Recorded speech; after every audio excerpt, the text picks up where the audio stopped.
2, 3, 4. Rev up your engines!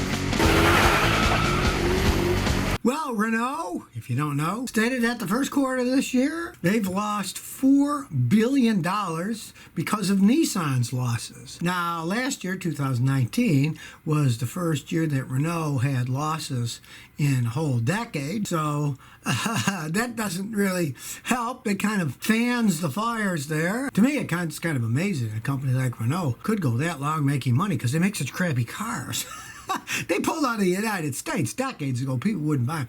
Europeans can go for it. Smaller cars, they're into diesel cars. Well, they were into diesel cars, but now they got all this anti-pollution stuff. It just turns out that France is now having the biggest incentive for electric cars. Renault's a French company. They're giving something like a $13,000 bonus if you buy an electric car. So they're trying to get greener, so their whole thing of diesels is kind of starting to fall apart, which is probably a reason Renault's starting to lose money, because they have a lot of money invested into diesel cars, and people aren't going to be buying them for all that much longer. Especially in Europe, they'll probably legislate them out. First, their government tells them, oh, buy these diesel cars, is better. Now they say, oh, no, they're horrible, don't buy them. Another reason why you should not have governments controlling many facets of our lives, because they don't know what they're doing. What do they say? Whatever way the wind blows, that's the way the politicians bend, just like wheat in a field. If it's blowing to the right, they bend to the right. If it's blowing to the left, they bend to the left. And with these car companies, hey, one bad company buying another company, then making even dumber mistakes. We'll see if they both make it through. Who knows? One or both of them might even end up going under. You never know. Of course, Renault's a bigger company. It has got fingers in lots of different pies. It's not just a car manufacturer. Claws and all kinds of European stuff. So it's not like they're going to disappear anytime soon. But they're probably thinking twice about why they bought 46% of Nissan. Should have listened to old Scotty. I would have said, don't waste your money. You know, ages ago, decades ago, Nissan was courting Ford. They tried to get Ford to buy him, and they were thinking about it, but then the stock market went, Ford didn't have any money left over, so they didn't buy Nissan, which in retrospect was probably a good thing for Ford. There we go. Jaguar Land Rover says they're going to make electrified performance model cars. Now, they don't say when. They don't say exactly what they're going to be.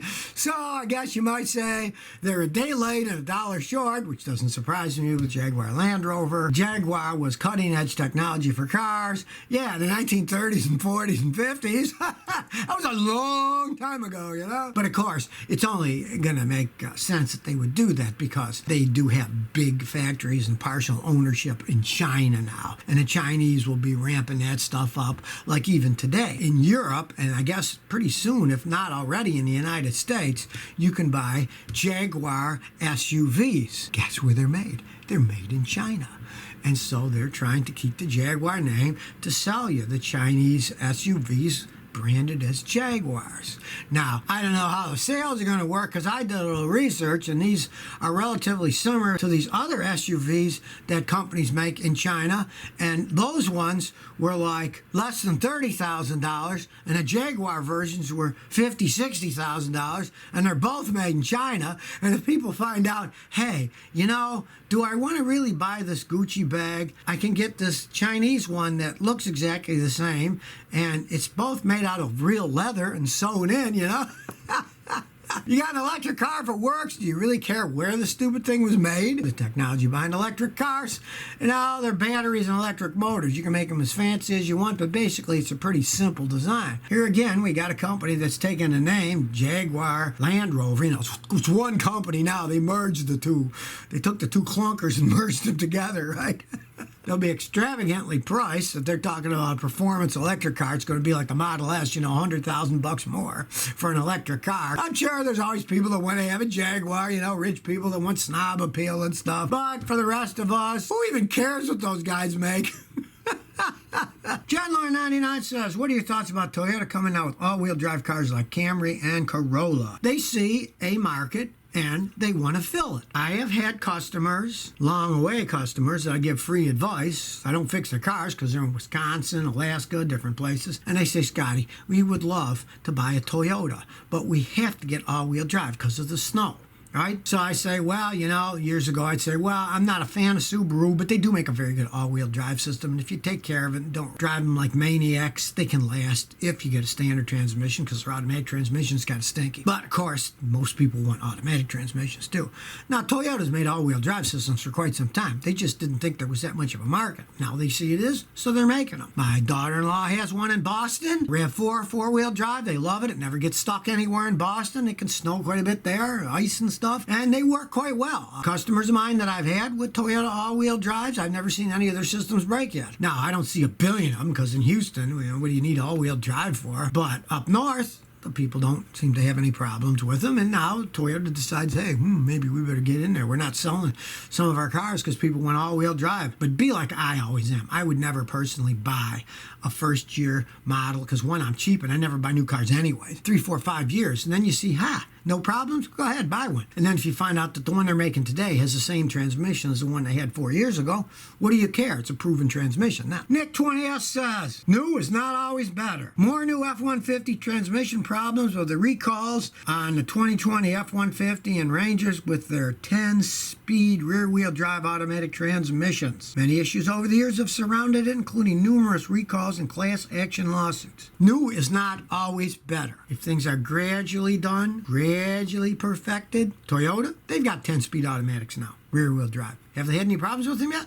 No, they haven't. Generally take years to build this stuff up, perfect it, test it, and then if there's little problems here and there, like software stuff that they had with some of their 8-speed transmissions that they had, they fix the problem because they keep going gradually and they make them better. Ford and GM did that 10-speed transmission together. Then they had a big falling apart because GM was supposed to make one for front-wheel drive and Ford made mainly the rear-wheel drive one. And as it's showing now, they didn't do such a hot job. The GM front-wheel driving was so crappy that Ford gave up with it. Sometimes these guys, they get too carried away. If you see an equivalent front-wheel drive cars, Toyota now has a killer 8-speed automatic transmission. It's a regular automatic transmission with gears, and it's 8-speed. They found out that there's no sense having 9 or 10 speeds because you really don't get anything out of it. GM did put out a 9-speed front-wheel drive automatic, and guess what? It actually got worse gas mileage than their previous one.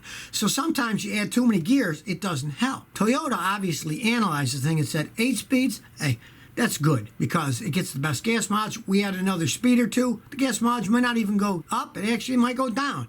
So they settled on 8. They thought about it. They researched. They made it. But mainly, they built them right. You don't build these complex things right, you're going to have problems. And the more complex they are, the poorer manufacturers are going to have more problems. Sure, they can make a wheel that goes on your tire pretty simple. Stamp steel if it's a steel or cast aluminum. Pretty simple process. But when you start making 10-speed transmissions with all these computer controls, and you don't make them right, that's what happens. I don't like really high-tech technology if you don't need it. In the case of Toyota with their 8-speed automatic transmission, the new ones hold up fantastic. I just drove one. I don't mind it if it lasts, yeah? My wife's Lexus, hey, yeah, its transmission is complicated, but hey, it's 18 years old. You know how many times it's broken? Never. All I've done is change the fluid twice in it. If it's built right, you don't care about the technology. If it isn't, you want to run from it. Stoney says, Scotty, I'm getting a weird creaking noise when I start braking. I replaced the front rotors. Could it be the back ones? Okay, well, you're saying creaking. Rotors generally crack or squeak or whatever. You get a creaking noise. That's almost always a suspension problem. It's a 5-year-old Nissan Sentra. They don't make them all that well. Any of the rubber bushings, like on the lower control arms, or the strut mounts, and in the back, if you hear the noise coming from the back, any of the sway bar, they got rubber bushings in them, and as they age, they'll often creak. When I was a young mechanic, all those things had grease fittings. You changed the oil, and then you'd grease them out with a grease gun, and they wouldn't creak because you kept re-greasing them. Those aren't. Those are sealed units, or they have no grease at all. They're just rubber, and the metal goes through the rubber, and when the rubber gets old, it creaks. So, figure out what's creaking first. If you think it's the bushings, do what I do. There's this stuff called AT205 Reseal. It rejuvenates rubber. Comes in a bottle. Get it, pour it in like a old Windex bottle. Spray all the rubber bushings and let them soak overnight. And if creaking goes away, you can thank Scotty and spray it every once in a while to keep them from creaking because it does rejuvenate the rubber to quite a bit. Now, if you really got problems, some guys that don't mind a little work say it's your control arms that are making a noise when you go up and down. Some guys will actually take them apart, lubricate them with chassis lubrication, and then put them back together again. And that actually works even better, but that's a lot of work. So if you never want to miss another one of my new car repair videos, Remember to ring that bell.